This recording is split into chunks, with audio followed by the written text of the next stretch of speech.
कुछ देर की मैं गुफ्तगू करूँगा। सरकार आला हज़रत फरमाते हैं, सरवर कहूँ के मालिक व मौला कहूँ तुझे, बाग़े खलील का गुले ज़ेबा कहूँ तुझे, तेरे तो वस्फ़ ऐब तनाही से है बरी, हैरान हूँ मेरे शाह मैं क्या क्या कहूँ तुझे।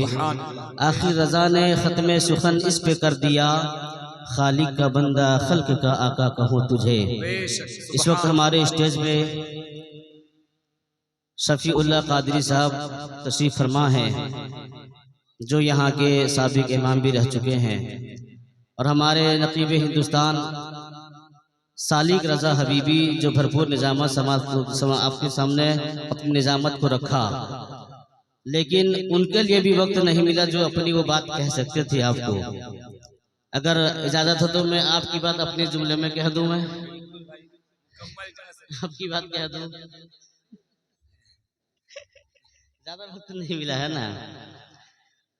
अल्लाह तबारक व तआला हदीस कुदसी में फरमाता है, लौला कलम मैं खलक़तुल अर्द, ए महबूब अगर तुझे पैदा करना मकसद ना होता तो मैं ज़मीन को पैदा ना फरमाता।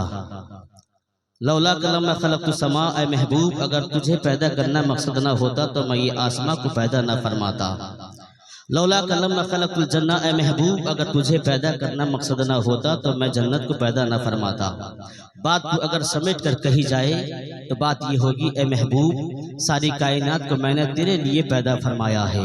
अगर खिताबत के जुमले में इस बात को फैला कर बात कही जाए तो बात ये होगी, ए महबूब मैंने आसमां पैदा फरमाया है, आसमान तो मेरा है लेकिन मेराज की रात में ये राह गुजर ये तेरा बनने वाला है। और अगर बात को फैला कर बात कही जाए तो बात ये होगी, ए महबूब चांद तो मेरा है लेकिन इस पे ताकत तेरी चलेगी। ए महबूब सूरज तो मेरा है लेकिन इस पे कब्जा तेरा रहेगा। ए महबूब कहकशां तो मेरे हैं लेकिन चमक इसमें बाकी तेरी रहेगी। अगर आपको थोड़ी मेरी बात समझ में आ रही है, कहीं कहीं सुभान अल्लाह कहिए ताकि एहसास हो कि हाँ आप लोग मेरी बात को सुन रहे हैं। अगर खिताबत के जुमले में बात को फैला कर कही जाएगी तो बात ये होगी, ए महबूब जिब्राइल तो मेरा है लेकिन खादिम वो तेरा है। इसराफिल तो मेरा है खादिम वो तेरा है।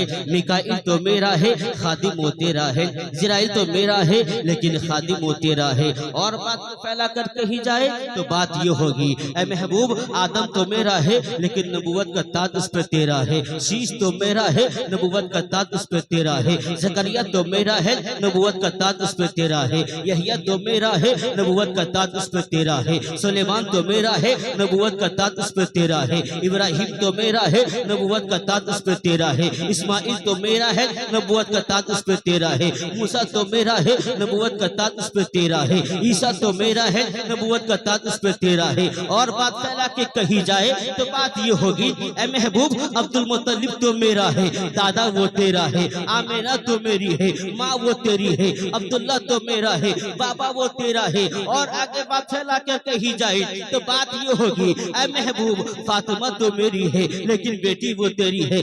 अबू बकर तो मेरा है, सिद्दीक वो तेरा है। उमर तो मेरा है, फारूक वो तेरा है। उस्मान तो मेरा है, दामाद वो तेरा है। अली तो मेरा है, दामाद वो तेरा है।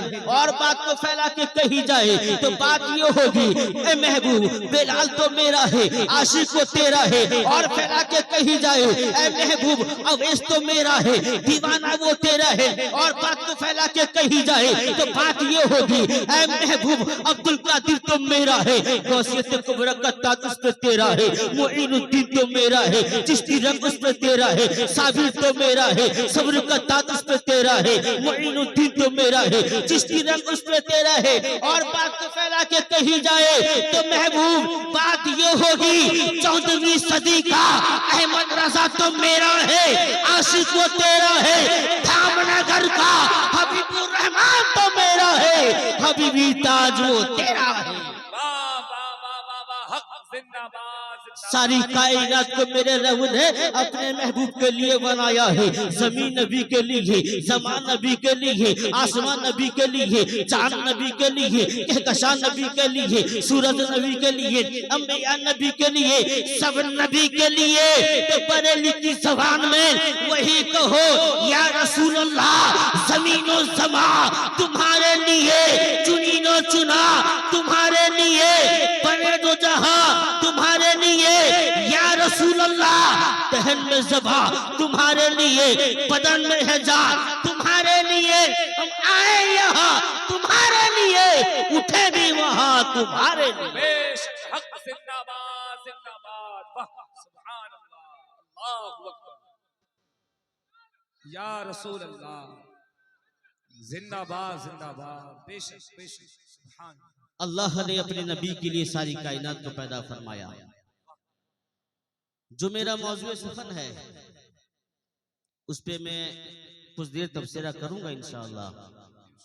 अगर ये बच्चे हमारी गुफ्तगू को थोड़ी देर सुने कि आज के जमाने में हमें जरूरत किस चीज की है, इस चीज पे जरा सा हम ध्यान रखेंगे। उससे कबल फिर मैं आप हज़रात को कहूंगा अपने ईमान और अकीदे में ताजगी लाएं। ये हमारा जज्बा हमेशा सलामत रहेगा, बोलिए इंशाअल्लाह। जलसा हमेशा सजता रहेगा, बोलिए इंशाअल्लाह। लेकिन मेरा एक सवाल आपके मजमे से है, अगर कोई बेदीन आए कहे नदीम रजा फैजी मुझे मुसलमान बना दीजिए, नदीम रजा फैजी क्या कहेंगे? जाओ पहले नमाज पढ़ो। क्या कहेंगे? सबसे पहले कहेंगे कि पहले कलमा शहादत पढ़, पहले कलमा पढ़ाएंगे। जब कोई बेदीन अगर ईमान लाए तो उसे नमाज का हुक्म नहीं देंगे, रोजे का हुक्म नहीं देंगे, हज व ज़कात का हुक्म नहीं देंगे। सबसे पहले हम क्या पढ़ाएंगे? कलमा। ईमान पहले है, अमल बाद में है। ईमान पहले, अमल बाद में है। अगर हमारा ईमान सलामत है तो सारी कायनात सलामत है। लेकिन मैं एक सवाल है आपसे, सारी दुनिया में ये देखा गया हर कोई कहता है ईमान है पहले। अगर नमाज से सवाल हो जाए, नमाज तू बता तेरी जान क्या है, तेरी असल क्या है, तेरी हकीकत क्या है, तो वो कहेगा, नमाज कहेगी मेरी जान ईमान है। रोजे से पूछो रोजा तू ही बता, रोजा कहेगा मेरी जान ईमान है। हज कहेगा मेरी जान ईमान है। ज़कात कहेगा, ज़कात कहेगी मेरी जान ईमान है। अमाले सालेहा कहेंगे मेरी जान ईमान है। हर कोई कह रहा है मेरी जान ईमान है। क्या कभी हमने सोचा कि ईमान की भी कोई जान है? अगर मैं मौलाना शफीउल्लाह कादरी साहब से कहूं कि हजरत अब बताइए, नमाज कहती है ईमान मेरी जान है, रोजा कहता है ईमान मेरी जान है, हज कहता है ईमान मेरी जान है, ज़कात कहती है ईमान मेरी जान है, क्या ईमान की भी कोई जान है? मौलाना शफीउल्लाह कादरी कहेंगे, हाँ मौलाना नियाज मुजाहिदी जमाने से कह दो, अरे इस बात का पता तुम्हें यहाँ नहीं मिलेगा, बरेली की बारगाह में जाओ, इमाम इश्क मोहब्बत की बारगाह में अपना सवाल रखो, वही बता देंगे। अब मैं इमाम इश्क मोहब्बत सैयदी आला हजरत की बारगाह में अपना इस्तिगासा पेश किया, सरकार मैं आपकी बारगाह पे सवाल लेके आया हूँ। नमाज कहती है मेरी जान ईमान है, रोजा कहता है मेरी जान ईमान है, हज कहता है मेरी जान ईमान है, ज़कात कहती है मेरी जान ईमान है, रोजा कहता है मेरी जान ईमान है, अमाले सालेह कहते हैं मेरी जान ईमान है। आखिर मैं परेशान में हूँ, क्या कि ईमान की भी कोई जान है, ईमान की भी कोई असल है? इमाम इश्क मोहब्बत तसव्वुर की दुनिया में जवाब देते हुए नजर आएंगे। मौलाना नियाज मुजाहिदी अपनी कौम से बता देना, हाँ हाँ नमाज सही कहती है, नमाज की जान ईमान है, रोजे की जान ईमान है, हज की जान ईमान है, ज़कात की जान ईमान है, लेकिन याद रखना ईमान की भी कोई जान है, ईमान की भी कोई जान है। मैंने कहा इमाम इश्क मोहब्बत आखिर ईमान की जान क्या है? इमाम इश्क मोहब्बत ने कलम उठाया और इश्क में ये कहा, हाँ हाँ नमाज की जान ईमान है, रोजे की जान ईमान है, लेकिन ईमान की जान कोई और नहीं, अल्लाह की सरताबा कदम शान है ये, इंसान ही इंसान वो इंसान है ये। कुरान तो ईमान बताता है इन्हें, ईमान ये कहता है मेरी जान है ये। सुभान अल्लाह, जिंदाबाद जिंदाबाद, हक ईमान ये कहता है मेरी जान है ये। ए लोगों, आज के जमाने में क्या चीज किस चीज की जरूरत है?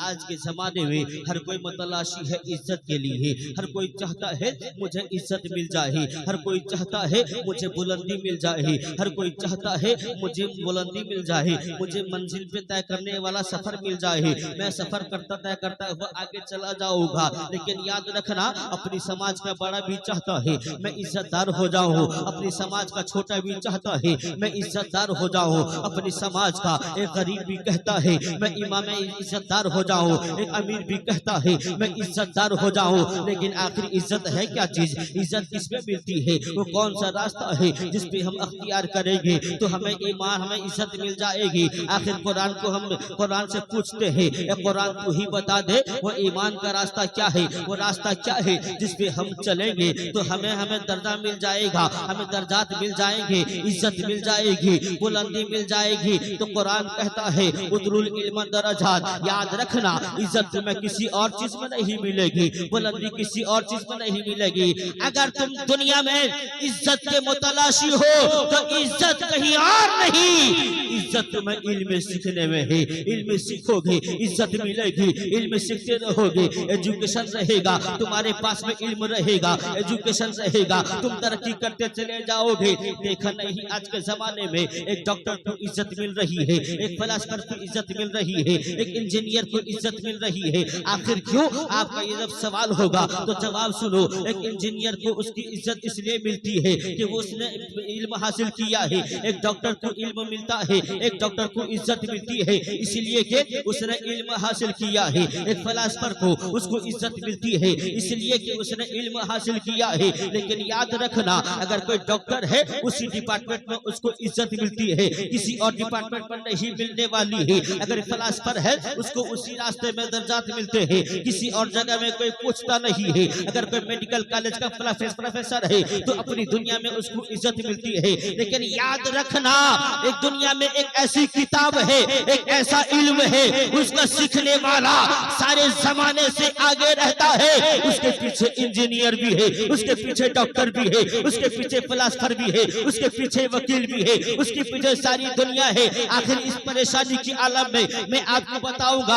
आखिर आप कहेंगे मौलाना नियाज, जमाने में तो देखा है एक डॉक्टर करोड़ों के रुपए कमाता है, वो पीछे कैसे रह गया? एक साइंटिस्ट पैसा कमाता है बहुत ज्यादा, वो पीछे कैसे रह गया? तो याद रखना, ये जो जमाने के कमाने वाले हैं इन्होंने कोई और नहीं दुनिया की किताब को याद किया है। लेकिन जो सबसे आगे निकल गया उसकी तनख्वाह तो ज्यादा नहीं, उसके पास पैसा तो ज्यादा नहीं, लेकिन हाँ उसने कुरान की तालीम को हासिल किया है, जिसे दुनिया आलिम दीन कहती है, जिसे दुनिया हाफिज कुरान कहती है। इसलिए जब मुसल्ला इमामत पे हाफिज कुरान खड़ा होता है, वक्त का इमाम खड़ा होता है, डॉक्टर भी उसके पीछे है, इंजीनियर भी उसके पीछे है, फिलासफर भी उसके पीछे है। आखिर किसी ने एक डॉक्टर से पूछा, डॉक्टर तुम पीछे, वो आगे निकल गया, पैसा तुम्हारे पास में है, दौलत तुम्हारे पास में है, रुपया पैसा तुम्हारे पास में है, तुम पीछे, वो कैसे आगे निकल गया? तो जवाब यही होगा, एक डॉक्टर कहेगा हम डॉक्टर इसलिए बने दुनिया के इंसान की लिखी हुई किताब से बने हैं। एक फिलासफर कहेगा दुनिया के इंसान की लिखी हुई किताब से बने हैं। अगर हमने इल्म हासिल किया है दुनिया के इंसान की लिखी हुई किताब से, लेकिन वो जो मुसल्ला है इमामत पे खड़ा है वो कोई और नहीं, उसने अल्लाह के कलाम को याद किया है। इसलिए जो अल्लाह के कलाम को याद करता है जमाने में सबसे आगे रहता है। और ये उलमाओं का एक ही जवाब कल भी था और आज भी है, जमाना सुन ले तेरी सोच गलत है, काले मोहम्मद काले खुदा, फरमान न बदला जाएगा, बदलेगा जमाना लाख मगर कुरान न बदला जाएगा। नारे तकबीर, नारे रिसालत, मसलके आला हजरत, फैजाने मुजाहिदे मिल्लत, जिंदाबाद जिंदाबाद, वाह सुभान अल्लाह सुभान अल्लाह। बदलेगा जमाना लाख मगर कुरान न बदला जाएगा। लेकिन याद रखना, इस जमाने को इस वक्त में लड़ाई बम बारूद की नहीं है, अभी के वक्त में लड़ाई तोप गोला की नहीं है, अभी में लड़ाई नेजा तलवार की नहीं है, लड़ाई मीडिया की है, इल्म की लड़ाई है, कलम की लड़ाई है। आज एक जमाने को एक डॉक्टर की जरूरत है, इस जमाने को, इस समाज को एक अच्छे फिलासफर की जरूरत है। लेकिन याद रखना, हमने अपने बच्चों का रुख किधर किया? इंग्लिश मीडियम की जानिब किया। इंग्लिश मीडियम हमने भेजा, बात सही है, स्कूल से गाड़ी आती है, हमारे बच्चों को लेकर के वो स्कूल जाती है, और स्कूल जाने का आलम ये होता है वक्त से पहले हमने सूट बूट तैयार कर लिया है, उसके लिए उसके यूनिफॉर्म को तैयार कर लिया है, वक्त से पहले हम उसको स्कूल भेजते हैं, वक्त से पहले उसकी तनख्वाह भी दे देते हैं। आखिर क्यों? मैं कहूँगा, आप जवाब देंगे मौलाना नियाज, हम चाहते हैं कि हमारा बच्चा पढ़ लिख के बड़ा आदमी हो जाए, हमारा बच्चा पढ़ लिख के एक डॉक्टर बन जाए, एक फिलासफर बन जाए, एक इंजीनियर बन जाए।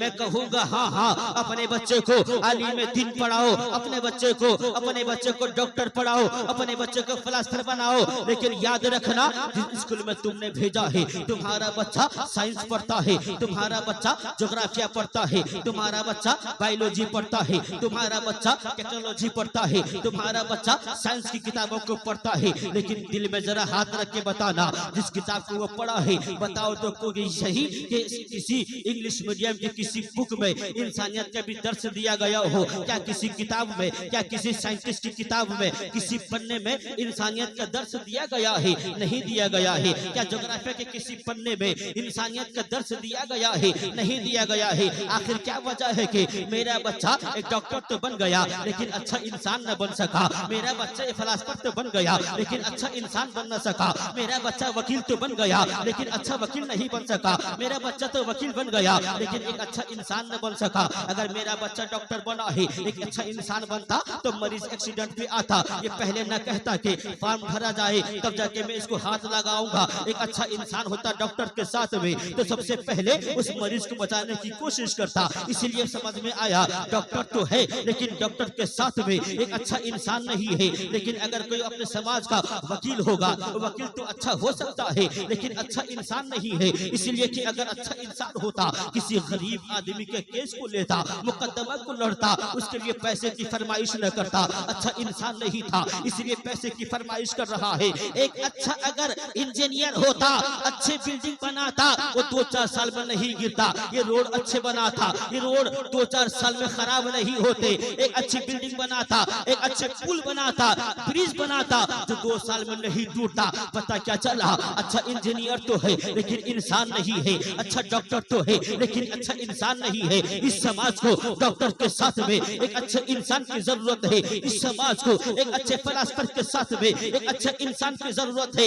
ऐ बाबलपुर के सुन्नी मुसलमानों, अपने दिल पे हाथ रख के कहना, तुम अपने बच्चों को डॉक्टर बनाओ, फिलासफर बनाओ, सब कुछ बनाओ। याद रखना, जब तक तुमने अपने बच्चे को कुरान की तालीम नहीं दी, इसलिए तुमने अच्छी इंसानियत की तालीम न दी। अगर ये सबक कहीं मिलता है तो याद रखना, ज्योग्राफिया के किसी चैप्टर पे नहीं, किसी साइंस की किताब के किसी पन्ने में नहीं, इतिहास के किसी सतर में नहीं। अगर इंसानियत का दर्स मिलता है तो फकत मिलता है मदरसा में, जब मुस्तफा की तालीम हासिल करता है वही अच्छा इंसान बनता है। सुभान अल्लाह, सुभान अल्लाह, या रसूल अल्लाह, जिंदाबाद जिंदाबाद, बेशक जिंदाबाद जिंदाबाद, अल्लाह अकबर, क्या उम्दा। इस समाज को एक अच्छे इंसान की जरूरत है। लेकिन याद रखना, तालीम की इस वक्त बहुत जरूरत है। तालीम हासिल करने के बाद में आज दुनिया तो हवाओं में उड़ रही है, मंगल ग्रह पर जाकर प्लॉटिंग कर रही है दुनिया, चांद का सफर तय कर चुकी है दुनिया। लेकिन ये तरक्की नहीं है। अगर तरक्की इसको कहोगे तो याद रखना, जमीन से उड़ के आसमान तक पहुंचा, ये तरक्की नहीं है, बल्कि तरक्की तो इसका नाम है एक इंसान की मुसीबत में काम आ जाए। एक बेटा अपने बाप से मोहब्बत करे, यही कामयाबी का नाम है। एक बेटी अपनी माँ की इज्जत करे, यही कामयाबी का नाम है। अगर हम पैसे कमा के बड़े हो गए पैसे वाले हो गए, हमने माँ बाप की तौहीद की, इज्जत न की, फिर तरक्की किस चीज का नाम दोगे तुम? इसीलिए जरूरत है पहले इंसान बनो। अच्छे इंसानियत का दर्स सिर्फ हमें मजहब इस्लाम देता है, और यही वजह है ये दुनिया आज मदरसे पे ताले लगा रही है। इस बात को नौजवानों तुम लोग सोचो, बहुत जलसा हमारा उड़ीसा में हो रहा है, हर रोज कहीं ना कहीं जलसा हो रहा है, बहुत खर्च हो रहे हैं, लेकिन कल भी जहां जिहालत के अंधेरे में हम डूबे हुए थे, आज भी वही डूबे हुए हैं। कल भी हमारे यहाँ कोई मर जाए, जोड़े दिन को लेके हम परेशान थे कि जोड़ा दिन है, आज कोई बाहर नहीं जाएगा। 40वां हो गया, जब तक 40 दिन ना आए तो कोई नया कपड़ा नहीं पहनेगा। 40वां जब तक ना होगा कोई मुर्गा का गोश्त नहीं खाएगा, है ना हजरत? कल जो जिहालत थी आज वो जिहालत है, फिर इनकलाब कब लाओगे तुम?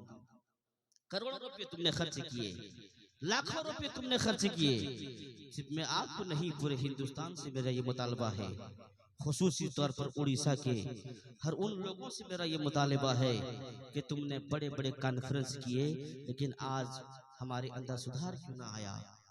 क्यों सुधार ना आया? इस जमाने में किस चीज की जरूरत है?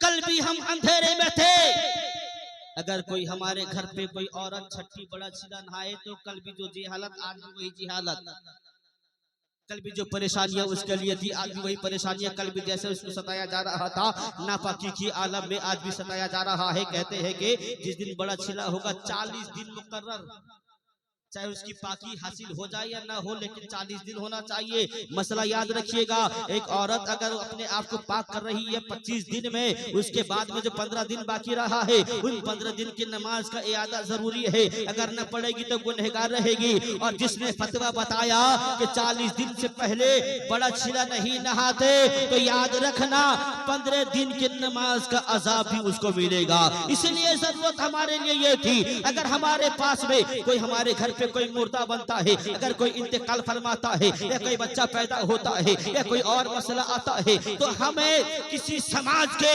बूढ़ी औरत से, ज़ईफ़ों से नहीं बल्कि उलमाए किराम से राबता करके मसला पूछते कि आलिम दीन, इमाम साहब, मुफ्तियान निज़ाम, आप बता दीजिए इन चीजों के मसाइल का हल क्या है।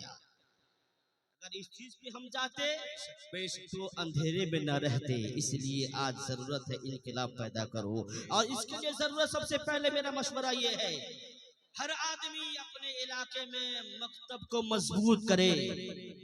मेरा सवाल यही है, ये दुनिया वाले मदरसे पे क्यों ताले लगा रहे हैं? अगर ताले लगाना ही था किसी बड़े यूनिवर्सिटी पे ताला लगाते, इंजीनियर कॉलेज में ताला लगाते, इसलिए करोड़पति के बच्चे वहां पढ़ते हैं, लखपति के बच्चे वहां पढ़ते हैं, पैसे वाले के बच्चे वहां पढ़ते हैं। मदरसा में जो ताले लगाए जा रहे हैं या कौन पढ़ता है? जिसके बाप नहीं, जिसका बाप नहीं होता है वही यतीम बच्चा मदरसा में पढ़ता है, जिसके घर पे खाने पीने को नहीं रहता। इल्ला माशाअल्लाह, हर किसी को मैं नहीं कह रहा हूँ, लेकिन मिजाज हमारा ये बन गया है, मदरसा का मतलब यतीम बच्चा होता है, मदरसा का मतलब गरीब बच्चा होता है, जिसके पास खाने को न हो, जिसके बाप अपाहिज हो, उसी के बच्चे को ला के पढ़ाते हैं। मान लिया कि अगर गरीब बच्चा पढ़ रहा है, पढ़ने के बाद में क्या इसको किसी बाहर कंट्री पे नौकरी में लग रही है, अगर ये बच्चा हाफिज कुरान बनता है, इसकी तनख्वाह क्या होती है? क्या ये करोड़ रुपया कमाता है? नहीं नहीं, मुसल्ले में कलमी बैठ करके, टूटी चटाई पे बैठ के आप लोगों के हाथों से दाल रोटी खा रहा था, आज भी मुसल्ले में बैठ करके वही 5-7 हजार रुपये तनख्वाह कमा रहा है। लेकिन मेरा मुतालबा ये है, अगर 7-8 हजार या 10 हजार की तनख्वाह कोई आलिम दीन पा रहा है, हाफिज कुरान पा रहा है, फिर मदरसा में पढ़ने वाले बच्चों के लिए ये पाबंदियां क्यों लगी जा रही है? मदरसा बंद होना चाहिए, मदरसा को बंद कर दिया जाए। जाए। इसीलिए कि ये दुनिया जानती है ये वही कौम है, ये वही तारीख है, इन्होंने करबला में इतिहास रचा के आया है। ये वही सफ़े है जिन्होंने हर दौर में मुंह तोड़ के जवाब दिया है। वो जानते हैं ये वही मदरसा का पाला हुआ जब कोई फजल हक खैराबादी बनकर निकलता है, जब कोई जिहाद का फतवा लगाता है, तब इनकलाब इनकलाब का नारा लगाया जाता है, जब कोई किफायतुल्लाह काफी बन करके जब कोई कलम उठाता है और लिखता है जमाने वालों तुम्हारी सोच गलत रहेगी, याद रखना तुम कहते हो कि तुम इस्लाम को मिटा दोगे, याद रखना कोई गुल बाकी रहेगा ना चमन रह जाएगा, फकत रसूलुल्लाह का दीन हसन रह जाएगा। हर जमाने में इनकलाब का नारा इन उलमाओं ने लगाया है। दुनिया जानती है जिस कौम की सेना कमजोर होती है वो कौम को काटा जाता है, उस कौम को मारा जाता है। जिस कौम की फौज कमजोर होती है उसकी कौम उसका आबाद नहीं होती है। इसलिए वो चाहते हैं कि इस्लाम को मिटाया जाएगा, इस्लाम को मिटाया जाएगा, कुरान को मिटाया जाएगा। इस्लाम को मिटाने के लिए आसान तरीका ये है मदरसा को बंद कर दिया जाए, आलिम दिन का प्रोडक्ट बंद हो जाएगा, उलमाओं की जमात नहीं निकलेगी, इल्म दिन नहीं बने, आलिम दिन नहीं बनेंगे, इस्लाम मिट जाएगा। लेकिन ये उलमाए किराम हर दौर में हर जमाने में जालिमों से अपने जवाब का ये ऐलान किया है, दुनिया वाले तेरी सोच गलत है, इस्लाम को मिटा देगा। हमारा ऐलान कल भी था आज भी है सुबह कयामत रहेगा। ऐलान ये है इस्लाम था इस्लाम है इस्लाम रहेगा, कुरान था कुरान है कुरान रहेगा। इस्लाम की गर्दन पर हुसैन इब्ने अली का एहसान था एहसान है एहसान रहेगा। वाह वाह वाह, जिंदाबाद जिंदाबाद, बेशक हक। वाह वाह वाह वाह, एहसान था एहसान है और एहसान रहेगा। क्या उम्दा इसलिए याद रखना कुरान में हर चीज का इल्म है। इसलिए दुनिया किसी किताब के दुनिया में कई और भी किताब है मजहबी किताब, किसी किताब के आगे दुनिया नहीं जाती है, इसी के पीछे की पड़ी है। इसलिए वो जानती है कुरान ही एक ऐसी सच्ची किताब है। क्योंकि हर राइटर जब कोई किताब लिखता है किताब के आखिर में ये लिखता है मेरे लिखने में अगर कोई चूक हो गई हो, अगर हवाले में कोई गलत हो गई हो, गलत बात हो गई हो, निशानदही कर देना, रावते के लिए ये नाम रहता है। लेकिन याद रखना कुरान एक ऐसी किताब है जिसमें सबसे पहले अलिफ लाम मीम पढ़ने के बाद में सबसे दूसरी आयत जो है यही है ज़ालिकल किताबो ला रैबा फी, ये वो किताब है जिसमें कोई शक की गुंजाइश नहीं है। आखिर कुरान में क्या है, कुरान में क्या नहीं है? कुरान का ऐलान है तिब्यानन लिकुल्लि शैइन, कुरान में हर चीज का इल्म है, हर चीज का रोशन दलील ऐलान है। क्या नहीं है कुरान में, क्या नहीं है? नमाज का जिक्र कुरान में है, रोजे का जिक्र कुरान में है, तहारत का जिक्र कुरान में है, हज का जिक्र कुरान में है, ज़कात का जिक्र कुरान में है, नमाज का जिक्र कुरान में है, सजदे का जिक्र कुरान में है, मुस्तफा की अजमत का जिक्र कुरान में है, मुस्तफा की रिफत का जिक्र कुरान में है, मुस्तफा के दंदाने मुबारक का जिक्र कुरान में है, मुस्तफा के वद्दुहा वल्लैली इज़ा सजा का जिक्र कुरान में है, मुस्तफा की रिफत का जिक्र कुरान में है, मुस्तफा के आमद का जिक्र कुरान में है, मुस्तफा की शोहरत का जिक्र कुरान में है, मुस्तफा की शफाअत का जिक्र कुरान में है, कयामत का जिक्र कुरान में है, शफाअत का जिक्र कुरान में है, हौज़े कौसर का जिक्र कुरान में है, मीज़ान अमल का जिक्र कुरान में है, जिब्रील का जिक्र कुरान में है, मिकाईल का जिक्र कुरान में है, इसराफिल का जिक्र कुरान में है, इस्राइल का जिक्र कुरान में है, आदम का जिक्र कुरान में है, शीश का जिक्र कुरान में है, ज़करिया का जिक्र कुरान में है, यहया का जिक्र कुरान में है, इब्राहिम का जिक्र कुरान में है, इस्माइल का जिक्र कुरान में है, मूसा का जिक्र कुरान में है, ईसा का जिक्र कुरान में है। अरे कुरान का ऐलान है आदम से लेकर ईसा तक जो हो चुका, जो हो रहा है, जो होने वाला है, हर चीज का चैलेंज कुरान में। लेकिन याद रखना कौम के दयालु मुसलमानों, तुम भी तो कुरान को छोड़ दिए। कुरान को तो हमने झाड़ फूक वाली किताब समझ रखा है कि जब हम बीमार पड़ेंगे हाफिज साहब के पास जाएंगे तावीज दे दो। अगर कोई सास बहू में झगड़ा तो कुरान, माँ कसम खा के कहती है कुरान छुपे कहती है मैंने ऐसे बात कही नहीं। ये बात होती है जी जी, अभी कुरान छू के कहूंगी मैंने ऐसे बात कही नहीं, फौरन बात कुरान की बात। याद रखना, कुरान नबी फरमाते हैं जिस घर में कुरान की तिलावत नहीं होती वो घर बेबरकत वाली हो जाती है। अभी शबे बारात कल गुजरी है, अब खुद सोचना कि कितने लोग हैं जो कितनी खत्म कुरान की तिलावत करके अपने मरहूम के नाम नजर किए हैं। इल्ला माशाअल्लाह। इसलिए लोगों कुरान हासिल करो और इल्म हासिल करो। इस जमाने में हमारी समाज को दीनी इल्म की भी जरूरत है, लेकिन दुनियावी इल्म की भी जरूरत है। लेकिन इल्म हासिल करने के बाद में कभी घमंड न करना। मैं अपनी गुफ्तगू को समेट रहा हूँ कि अपने इल्म में कभी घमंड न करना, इल्म की वजह से कभी तकब्बुर न करना। इंसानियत का दर्स कुरान में लिखा है, इंसानियत का दर्स कुरान में है। और कुरान कहता है जब तुम आलिम बन जाओ, हाफिज बन जाओ, फलास्फर बन जाओ, डॉक्टर बन जाओ, इंजीनियर बन जाओ, तुम कुछ भी हो जाओ, अपने माँ बाप के पास में जाओ तो अपने बचपन को याद करके जाओ कि मैं कैसे छोटा था। ए अल्लाह, मेरी माँ किस तरह मुझसे मोहब्बत करती थी।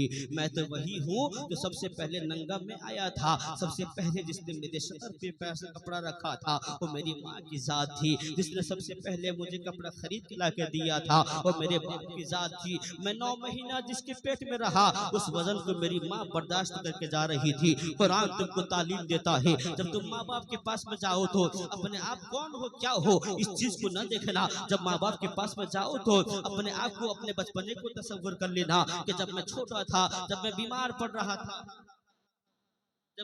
पड़ रहा था, मुझे दौलत की जरूरत थी, मुझे दवाई की जरूरत थी, उस वक्त में मुझे कोई और नहीं मेरा बाप ला के दे रहा था। अरे कौन बाप? वही बाप जिसने अपनी जवानी को खर्च करके तुम्हें जवान किया है, जिसने अच्छे स्कूल में पढ़ने के लिए, तुम्हारे लिए अच्छे कॉलेज में पढ़ने के लिए तुम्हें ट्यूशन फीस का इंतजाम किया था, तुम्हारे लिए अच्छी चीज का इंतजाम किया था। आखिर उस बाप की खता क्या थी? वो बाप जिसने तुम्हें अच्छे स्कूल में पढ़ने के लिए, कॉलेज में पढ़ने के लिए, ट्यूशन फीस के लिए अच्छे पैसे ला के दिए, तुमने उसको आज बुढ़ापे में तुम्हें उसकी जरूरत थी, लेकिन आज हम उस बाप को तरसाते हैं, उस बाप को तड़पाते हैं। माँ वो माँ थी जिसने बड़े सपने देखी थी, मैं बड़ी हो जाऊं, मेरा बच्चा बड़ा हो जाएगा, मुझे आज ला के अच्छी जिंदगी देगा। लेकिन होता क्या गया है, जब हम बड़े हो गए ना, हमें जाजपुर के शहर में अगर जगह मिली है, मैं इंजीनियर बन गया हूँ, मुझे वहाँ अगर जगह मिली है, मैंने बिल्डिंग वहाँ बना ली, देहात की सरजमी पे अपने माँ बाप को छोड़ दिया है, मैं यहाँ पे उनको छोड़ करके मैं शहर चला गया। शहर में जाके कभी भुवनेश्वर में जाके मैंने मकान खरीद लिया है, कभी कटक पे खरीद लिया है, कभी भद्रक पे खरीद लिया है, कभी जाजपुर पे खरीद लिया है। अगर पूछा जाए उनसे, अभी कुछ दिन पहले की बात है, एक मैंने पोस्टर में देखा था, एक बात उसमें लिखी थी, एक बच्चा अपने ऑफिस का एक बड़ा डॉक्टर, अपने ऑफिस का एक बहुत बड़ा इंजीनियर बन जाता है, बहुत बड़ा मैनेजर बन जाता है। उसने अपने बाप को कॉल करके कहा, ए अब्बा जान, आप ऑटो रिक्शा चलाना छोड़ दो। तो बाप ने कहा था, बेटा तू तो अच्छा इंजीनियर बन गया है, तू तो बड़ा मैनेजर बन गया है, आखिर में क्यों छोड़ दूंगा। बेटा ने कहा था, अब्बा मेरे दोस्तों के दरमियान में मुझे कहने को अच्छा नहीं लगता कि मेरा बाप एक ऑटो चला रहा है, मेरा बाप देहात में ऑटो चला रहा है, मुझे अच्छा नहीं लगता है कहने के लिए। बाप ने कहा था, बेटा तू भूल गया वो जमाने को याद कर जब तू छोटा बच्चा था, ऑटो चला चला के मैंने तेरी परवरिश की थी। आज जिस तू बैंक में मैनेजर बन के बैठा है, उस बैंक तक आने के लिए बहुत सारे रास्ते को तूने तय करके आया है। मेरे पास में कोई और तरीके नहीं थे, लेकिन मैंने उन तरीकों को अपनाया नहीं था। मैंने उसी ऑटो रिक्शे को चला करके तुझे स्कूल में पढ़ाया था, तुझे कॉलेज में पढ़ाया था, तुझे ट्यूशन फीस लगाया था।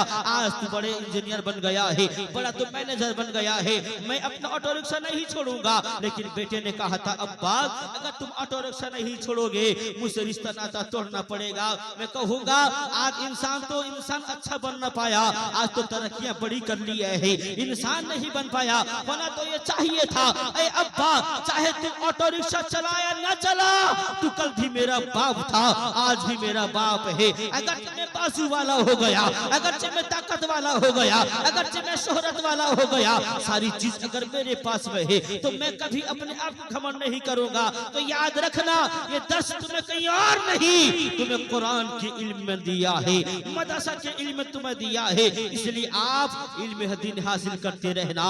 अगर इल्म दिन हासिल न करोगे तो याद रखना ये जमाना तुमको मिटाने के लिए तुला हुआ है, ये जमाना तुम्हें काटने के लिए तैयार है। इसलिए तुम अगर चाहते हो कि इस दुनिया में आबाद रहो, इस दुनिया में तुम फूलते और फलते रहो, याद रखना तुम सुबह उठने के बाद में मेरी माएं और बहनों, जहां तुम अपने बच्चों को इंग्लिश मीडियम के लिए तैयार करती हो, वही अपने बच्चे को इल्म दीन हासिल करने के लिए मदरसा भेजने की कोशिश करना, मकतब भेजने की कोशिश करना। और जमाने के गरीबों, दिल में तकलीफ न करो कि तुम्हारे पास में मदरसा में पढ़ने वाला बच्चा अच्छी बूट सूट नहीं है। दुनिया ने देखा है इंग्लिश मीडियम में जाने वाला बच्चा अच्छे बूट पहन के जाता है, अच्छी शूज पहन के जाता है, अच्छे कपड़े लेके जाता है, लाने के लिए गाड़ियां आती है। तो कुर्बान जाओ, मदरसा का इल्म हासिल करने वाला बच्चा अपने आप को तन्हा महसूस न करे। नबी ने पहले 1400 साल पहले बता दिया है, किसी की सूट बूट को देखे तुम तक कभी तकलीफ न करना। याद रखना कोई सूट बूट पहन के दुनिया के इल्म को सीखने जाता है, लेकिन जब इल्म दीन सीखने के लिए कोई तालिब इल्म जाता है वो खाली पैर चलता है, लेकिन रहमत के फरिश्ते अपने पंख को बिछा दिया करते हैं। इसलिए तुम्हारा बच्चा मदरसा नहीं बल्कि रहमत के फरिश्तों का सहारा लेके जा रहा है। इसलिए मसलक आला हजरत इसे इमाम अहमद रजा कॉन्फ्रेंस से यही पैगाम है, इल्म दीन सीखो और मुस्तफा के इश्क को सलामत रखो। इतनी बातें अगर आपको अच्छी लगी है तो मैं उम्मीद करूंगा आज से हर कोई आदमी नमाजी बन जाएगा। जितने नौजवान बच्चे यहाँ बैठे हो, बेशक तुमने जलसा सजाया है, कामयाबी तब मिलेगी जब तुम मस्जिद के नमाजी बन जाओगे। अल्लाह तबारक व तआला की बारगाह में दुआ है, अल्लाह अपने हबीब के सदके में हम सबों को इन बातों पर अमल करने की तौफीक अता फरमाए। मेरे बोलने में कसदन सहवन कोई खता हो गई हो, अल्लाह माफ फरमाए। अस्तगफिरुल्लाह रब्बी मिन कुल्ली ज़ंबि व अतूबु इलैहि। ला इलाहा इल्लल्लाह मुहम्मदुर रसूलुल्लाह सल्लल्लाहु अलैहि वसल्लम।